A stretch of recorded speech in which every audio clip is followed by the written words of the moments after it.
Serious, what is unethical as FCK but extremely common in the dating world? Using somebody else's photo as your profile, Tinder, whatever pic in order to attract them to you and make them go on a date with you. Ghosting. Like, hello, I made you a 4-course meal and decide to not show up. Making plans for a date and just not showing up. Old ass pics.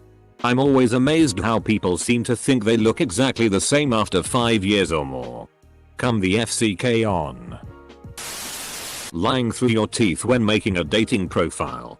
People lie about the most random things to make themselves seem more appealing. Lies can range from things as innocuous as I have a dog to shitty like my dick is 15 elephants long. Edit. Grammar L. Going on a break with a serious so to bang someone else and then asking for them back after. Lying about birth control. Cheating. Not socially acceptable but still very common. Lying about STDs or STIs. Lying about whether or not you are clean, STD STI free, and sleeping with them anyway. Lying about your existing relationship status e.g. saying you're single when you're not.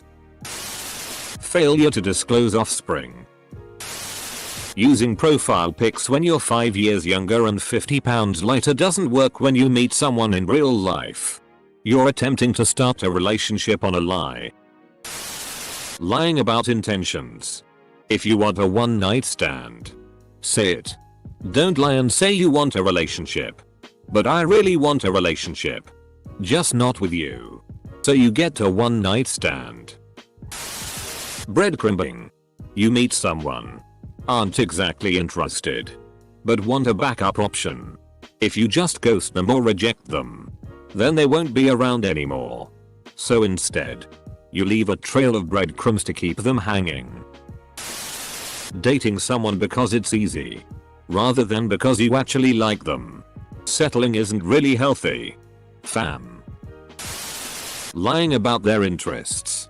Every F-King Tinder profile has someone saying they like to hike, exercise, travel, and other grandiose shit.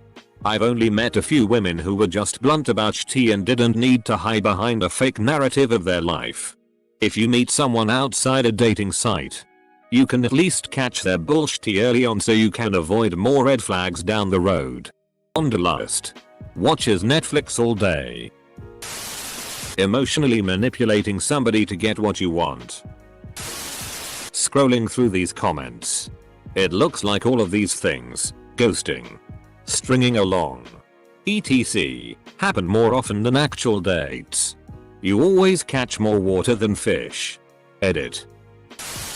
Expecting for one person to pay for everything. Funny. Was just dumped about 36 hours ago after she drained my reserves. And wanted to be a kept woman. With a very part-time job. I don't make enough to cover both rents and her food and care for her cats who are old as dirt and have astronomical vet bills. Yeah. Looking back, that whole year was a mistake. Stealthing. It's when someone has told you they put on a condom, but at some point they take it off and continue having sex without a condom against your consent. It's an awful violating feeling to find out this has happened to you. I had this happen to me. While I was also drunk and the man was sober. Even drunk me knew he needed a condom and ended up pregnant. And then miscarrying. And having to get STD testing and therapy. Made for an awful few months and absolutely should be illegal as FCK. A guy I know lied about his age when he started dating a 16-year-old he met online. He was 27. I don't know how common this is, but it's F-ked up. Having side dudes chicks as F-ked and people do it all the time. There are memes and jokes about it, but it really hurts to have someone date you and FCK someone else regularly. It messes with you. Going on breaks in a relationship. But in reality they are doing more than going on a break? Not sure exactly. I probably like your dog better. Oh, that's great because my dog is only into bitches. Scouting. When a man or woman makes dates with several people simultaneously on the same night. then waits until right before the date to decide which one to actually go out with, and cancelling on the other people. Leading people on even though you have no intentions of dating or even meeting up with that person. After reading through 15-20 of these. Holy shitty. People actually do this shitty? I have been out of the dating scene for a long time now. But the way I picked up women was just treating them like everyone else. Some of the shitty in the thread is horrid. Everything in this thread is reminding me why I'm glad I'm not dating at the moment. Everything in this thread is why I'm still single and kind of too afraid to start one. Being controlling and saying I'm just jealous because I love you. That doesn't mean you get to go through my phone all the time. Karen. Ghosting. I think that's the most horrible way to end a relationship of any sort. So cruel. Childish and unnecessary. It's not even the rejection that's so bad. It's wondering if you did something or said something wrong. I would prefer if the person just said I don't like you, never contact me again. At least you have some closure. I've been ghosted 4 or 5 times now. And honestly, once I send a message and I don't hear back within the day, I move on. Saying that you're not official and somehow it's okay to hurt the other person. I'm talking about people who string others along over 3+ weeks. Sleep with them. Talk to them every day. Share really personal details and involve them in some aspect of their daily life or routine. Then pretending it was actually nothing and that they shouldn't be angry or upset because it wasn't official. Drugging people's drinks. Withholding information. No, I'm not married. This is a man ring. Sticking around long enough to have sex. Then disappearing. People just berating their significant others in general. There is so much emotional abuse that happens in relationships without either party being aware that it's abuse. Going on about how much it hurt you when an ex cheated on you. How you can't imagine someone ever doing that to someone that loved them. Then doing it yourself. It lures us so into a false sense of security, knowing that if things are going to end they'll probably see it coming miles away, or that they won't be lied to, rather than being blindsided by infidelity. I've been married for 21 years. My wife and I are going through a separation. I was starting to look forward to dating in the future. Until I read this completely f***ed up thread. Now I'm terrified. Guys who bareback on purpose. I just couldn't get the condom on. Right. Asterisk. Also. Assholes who pretend not to hear no. It's always amusing to me how common ghosting is nowadays. It's like we all agreed that's completely normal dating behavior. Dating apps have ruined a lot of things for us. I've known of some people in the past who would date one person that they were mildly interested in while trying to win the heart of their true romantic interest at the same time. If they got rejected and it didn't work out with the person they liked, they would go back to their soul as a sort of safety blanket. It was really messed up. Those relationships were clearly toxic. Dick pics. You wouldn't do it in public. Why would you do it over the phone? When people don't even try to hide the fact that they're using you for their own selfish pleasure. Not mutual pleasure. Like, at least make me not regret taking off my comfy clothes to be disappointed for 3 minutes. Ghosting. Removing the condom without telling the other person. I've caught 3 different guys doing this. 2 of them got a serious earful and the third got a swift kick in the chest. And an earful. Someone consenting to sex with you doesn't mean that you can just do whatever the FCK you want without asking. Just randomly grabbing someone by the ass or hugging them when you're practically a stranger. It can only work at a bar or a club. In some countries it's becoming less common and shunned upon. Technically always is if you're fugly. Still common though in some places. Especially yellow fever gauges in Asia. Teachers dating students. Doctors, nurses dating patients, and former best friends trying to date their friends' exes. Like, seriously. Don't you know any other guy girl apart from your friend's ex? Is it O? Assuming both parties are consenting adults. Isn't it unethical to tell someone they can't date just because it bothers you? Lying about whether you're looking for a relationship just to get laid. Speaking personally, right out of the gate I tell people I'm romantically interested and that I don't think I'm cut out for relationships and I'll probably never be exclusive with them. And we almost always end up having sex anyways. After that I end up being the side piece or the between relationships guy and I don't have to lie about my intentions. Most dudes aren't direct or confident enough to do this though. Dating when separated. At least in my experience they are not ready. Emotionally, physically, or mentally to move on. Mistake made. Moving on. Lie to girls about your financial status so they can become impressed and somehow more interested in you. Don't do this shitty guys. Additional cringe would be chicks letting themselves get influenced by financial status imho. I've never felt this way about a girl before bahahahaha. Women matching guys on Tinder or whatever who have no intention of either dating them or having a one night stand but will meet the guy anyway to get a free dinner out of him.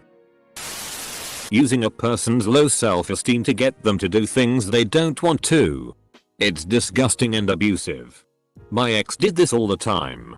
If I said I didn't want to have sex, he'd keep pushing. If I didn't give in, he would end up getting all cold and distant until I'd give him a sympathy hand job. And sadly a lot of the time people don't see this as problematic.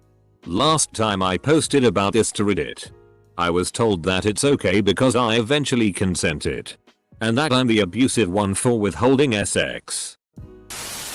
Shading the truth on who you really are as a person. Everyone seems to round up a bit. Cause if you're bluntly honest it makes you seem overly self-depreciating. Can't believe this hasn't been said yet. When women claim they're pregnant. Making someone feel like they're really special when you treat everyone you're talking to like that. Or dating someone who really likes you and you know they really like you but you only date you to make their ex jealous to get them back. The first part is not that person's fault. If they treat everyone like that, then that is just the type of person they are and they seem like a really good person if you feel incredibly special by them just being themselves. The second part is an arsehole move. Girls telling guys they can't have any female friends. And or controlling their time with other friends. I had a woman tell me on the third date that she expected me to give her access to my phone and email accounts so that she could check who I was talking to in order for us to have a relationship. I noped out of that one. Expecting sex simply because you agreed to a date. Doesn't matter if you buy food, drinks or a car because you choose to do that out of your own free will, and if you expect some guaranteed return on investment you need a prostitute. I'm saying this as a guy. If you think you pay for sex, well, go ahead and do it. Women paying for nothing. This one is touchy. Because a lot of guys insist on paying. Or get angry, weirdly emasculated, emotionally fragile when you offer to pay. And then act like you owe them sex attention another date when they pay. Cheating. A guy sleeping with a girl on the first date and deciding she isn't relationship material based on that fact while still considering himself completely dateable. Edit. Guys who base whether you're relationship material on how quickly you had sex with them and no other factors at all. The MySpace angle. It's just a flattering photo angle. It's not like the pictures are edited. It's just silly to say people should be obliged to use unflattering photos on dating sites. Everyone wants to make a good impression. After all. Getting free meals from guys with no intention of a serious date. Forcing the guy you met on Tinder to smash you in the woods or else you'll leave him on the side of the road 15 miles from home. Oh, that's rape. Hope you're okay. Double standards for three-ways.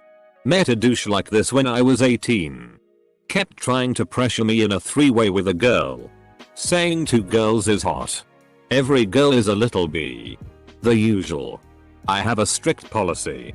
I can do FMF. But you gotta be open to MFM. Period. No double standards. No. Babe. That's gay. Fine. No FMF. But it's hot. You'll learn to love it. No. I'm fine if a dude says, I'm not into MFM. If you're into FMF without retribution, I'm all for trying it. But I won't force you. But don't go on. And on. And on. About how FMF is hot and MFM is you gay. This one may be specific to same-sex dating. But if you're poly, or want a threesome, or if you're straight and want to experiment, disclose it from the beginning. Don't treat queer women like a fantasy you're role-playing. Nothing is more irritating as an LGBT woman than talking to a cute girl for a while only for her to tell you she has a boyfriend or husband who's letting her explore her desires with a woman. Like, be upfront about it. I'm looking for a relationship. Not to be a toy in someone's bedroom. It's especially gross when you realize that it's their boyfriend's fantasy too. And you have this entire other party you didn't consent to. Like, no. Stop. Why would you even? No. Double standards.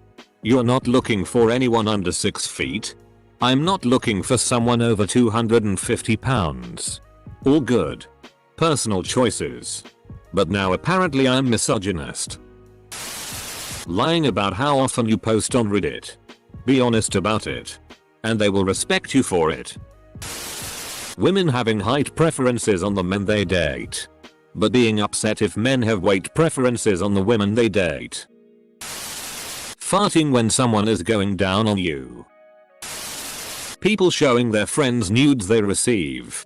Those are for you and not other people unless whoever has sent them says otherwise. I believe that is extremely wrong. Not contacting your partner when you decide to break up. Yeah, let's not talk to each other and just pretend we don't know each other despite everything we went through. 1. Not getting your boyfriend a birthday present when you have the exact same birthday. And making him pay for your dinners and drinks because you spent all your cash on drugs for partying. 2. Making out with their best friend while they are high during your shared birthday when their boyfriend is literally within 30 meters of them. 3. Breaking up you with a text after going to your staff party as a +1 for some free drinks. 4. Coming to your partner's place of work after dumping him to have drinks with your friends. Then trying to kiss him on the cheek before you leave. I do not know why I dated this person for so long. Also none of this is common at all but I wanted to vent. Dude, your ex is a bitch. Dating to have your partner fix you. Whether it's an emotional problem, monetary problem or otherwise, it doesn't seem like the people I've been attracting recently want a relationship. I especially do not like the emotional fix types because often I see women who shouldn't be dating because they are so vulnerable and dependent on you to make them feel validated. It's needy to the extreme and I don't trust either me or them not to become abusive later down the line. Constantly buying drinks and encouraging them to drink more than they otherwise would. Girl told me she'd had so many abortions that she could no longer get pregnant. Now I'm paying child support. Well, I mean that already kinda sounds like a big red flag.